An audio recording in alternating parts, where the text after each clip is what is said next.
Des verrières à perte de vue parcourent les toits de l'Auto-World. Démontés un à un, chaque profil est restauré en atelier pour ensuite être remonté avec un nouveau vitrage à l'identique, mais isolant cette fois pour un meilleur rendement thermique du bâtiment.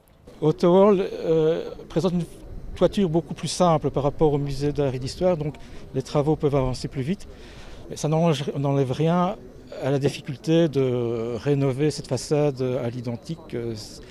Et vu les surfaces qui sont assez importantes, on en aura quand même jusqu'au printemps de l'année prochaine. Nous sommes en effet dans la troisième et avant-dernière phase de restauration des musées du cinquantenaire. D'ici 2023, ce n'est pas moins de 9000 m² de toiture qui auront été restaurés, mais ce chantier n'est qu'une pièce d'un puzzle. C'est une étape importante, on parle quand même de 21 millions d'euros, mais le projet global de rénovation du cinquantenaire porte plutôt sur 157 millions d'euros.